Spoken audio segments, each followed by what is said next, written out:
thankfully on the fourth try, I finally did get lucky enough to beat the game. There were a few close calls with crawls. Try saying that 3 times fast. But I did manage to make it through. And overall, it was a rewarding enough experience. But you get to that. That's what really scares me about Final Fantasy III as well, as getting to that same kind of in-game scenario where you have multiple dungeons to get through, and if you die once, you're screwed. And as you lie awake in bed that night after having failed, you get really frustrated, and it's not just because you can't win the game. It's because you start to realize how many hours of your life you've wasted that you'll never get back. Then it's like, oh, I'm just going to go through this in about an hour or so, I'll play through it, I'll beat the game, and it'll be over. Nope, gotta start over again, and again, and again, and you swear you're going to get it this time, but then you don't, and so you're still going to do it again, and it feels doubly a waste of your time, because not only did what you just do not count, now you're having to do stuff again in real life you've already done before. And I don't have time for that, I really don't. But I refused to use save states, and maybe you'll laugh at me for that, but I really, that's the way the game is supposed to be played, and I'm going to play it that way. I guess that's about all I have to say about this game. Trying to think if there was anything else.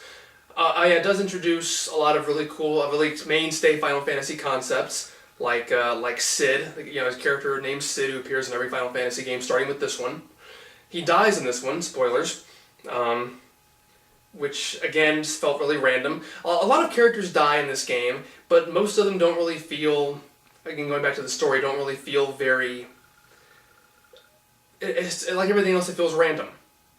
Like there was this big whirlwind, you had to go in and fight the Emperor inside at a point in the game, and then, just randomly, it's like, you see Sid later on, he's like, oh, I got caught in the whirlwind too, and now I'm gonna die. And then he dies, and you're like, okay, well, that came out of nowhere. And not even in sort of, oh, what a twist kind of surprised way. Just, okay, that happened. Weird. Okay, moving on. Most of the character deaths in this game feel that way. Although at least, as opposed to Final Fantasy IV, a lot of characters actually do give noble, heroic sacrifices. Some of them are still kind of unclear as to what exactly they're doing to sacrifice themselves. Kind of like Yang in Final Fantasy IV. Someone's honking their horn out there, it's kind of annoying. If you can't hear that. Kind of like Yang's sacrifice in Final Fantasy IV, but at least they actually died. It's not like, oh, we're fine, it was okay. Like I said in Final Fantasy IV, that was kind of cheap. There's also a keyword system in this game where characters will say certain key phrases that you can memorize and then say back to other characters. And I remember being kind of apprehensive about that as well, because I just figured it'd be really tedious having to talk to every single person and go through this giant list of key terms to see if they'll say anything interesting. But for the most part, it's handled okay. Not everybody can respond to keywords. It's just important characters, so it doesn't happen enough that it bogs the game down. I still think it could have been implemented a little bit better, because it still didn't really feel like you were unlocking anything, because most of the keywords you'll encounter through the natural course of the game. But it was still interesting. It wasn't bad. It was kind of fun to do. And there are a few sort of bonusy type of things you can unlock by saying the right keyword to the right person. So that was kind of nice. It never comes back in Final Fantasy. Neither does the leveling system. But it was interesting. So, overall, I enjoyed Final Fantasy II. Maybe I'll actually go back and play the Dawn of Souls version now, since I wanted to play the original game first. To go back into my actual memories of Final Fantasy II, since there aren't really many of them, I got the game with one on Game Boy Advance, and I got Dawn of Souls, and I played like the first few minutes of it just to see what it was like, but I always wanted to play the original game first. Tried to emulate it once, for some reason it was corrupted or something, and I guess I just wasn't really that motivated to play it, and still kind of, again, afraid that this leveling system wouldn't work for me, or I wouldn't be able to do it, properly. So I just never did until now. Now I want to do it for this video series. I really did. I still did the same sort of method I did for the first game, where I watched H.C. Bailey's Let's Plays of these after I got through a certain point, but I'm going to admit, his strategies, I did use a lot of them. Not all of them. I deviated a little bit, but a lot of the times where I did deviate, I'd realize very quickly why it was a good idea for me to do what he said. And it wasn't for him, especially since, unlike for the first Final Fantasy where I have all the cool fold-out maps and posters, I don't have any of that, so I really needed him to tell me what spells were effective, what I needed to focus on, how I needed to sort of deal with this leveling system. And once I got the hang of it, it was it was easy for me to figure it out. But I don't know how I would have figured that out on my own necessarily. So that's Final Fantasy II. It's definitely an interesting game. I find it a lot of fun. It definitely requires you to think in different ways than most other RPGs do. The graphics are in a lot of ways a step up from the ones in Final Fantasy, but I don't think the art direction was as good. The monsters don't look as nice as they did in the first game. The dungeons are sort of scaled up.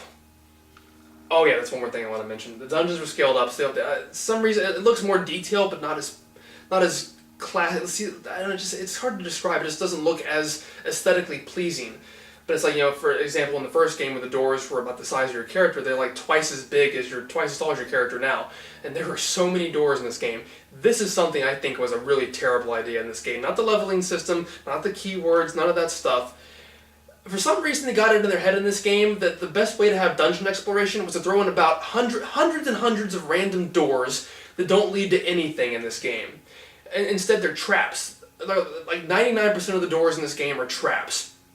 They're just an empty room, and it puts you about 3 paces in, and jacks up the encounter rate really super high. So if you walk into one of these doors, you're almost certainly going to get into a fight on the way out of it, and that's really annoying.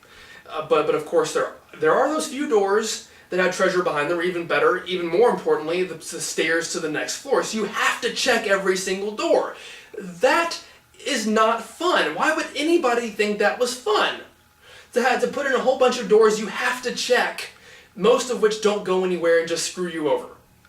That is stupid and terrible, and I hate that. But I was summing up. I swear I've summed up about 3 or 4 times now. It's a fun game. Once you get the hang of the leveling system, it's a lot of fun. Gives you a lot of freedom to explore and puts a lot of the control into your hands as to how you want your characters to progress and what level of strength and skill you want them to be at.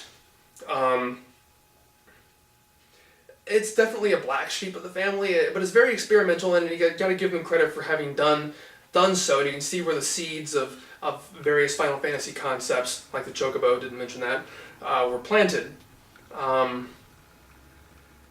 But it's going to be, if you abuse the system in the ways I told you before, you can plow through this game really easily, probably.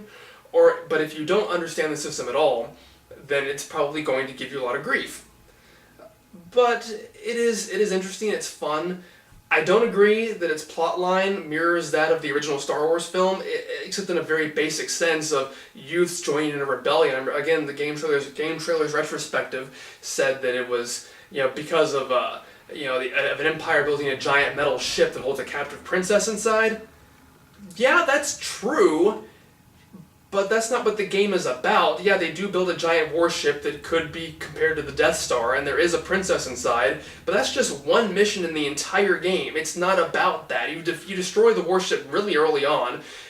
The princess is usually the one who's giving you your mission objective. She just happened to get kidnapped at that point in the game.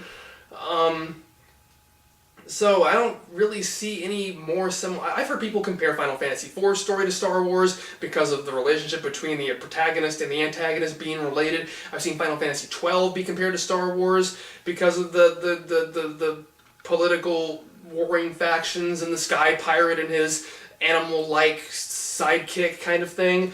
But it's a really general type of thing. You could say that about because Star Wars itself, the original Star Wars film, is very much a pastiche of things to begin with, and it's a very general, very basic adventure story to begin with. So yeah, a lot of these epic quests to save the world are going to be alike. I don't really see how Final Fantasy II has much in common at all with Star Wars, really. It doesn't. It really doesn't. But yeah, it's a lot of fun. Again, if you like old school RPGs or can tolerate them, then it's a lot of fun. I'm pretty sure that the remakes balance out the leveling system quite a bit more, so you're not having to exploit or grind as much. At least I certainly hope so. But even as it is, even with some of the glitches that exist, some spells that don't work the way they're supposed to, it's still there are much fewer glitches than Final Fantasy's magic. It's still definitely playable very easily. Again, I beat it in 2 weeks. It's not that big of a deal. It's still a lot of fun. So I'm done. See you later. Bye bye.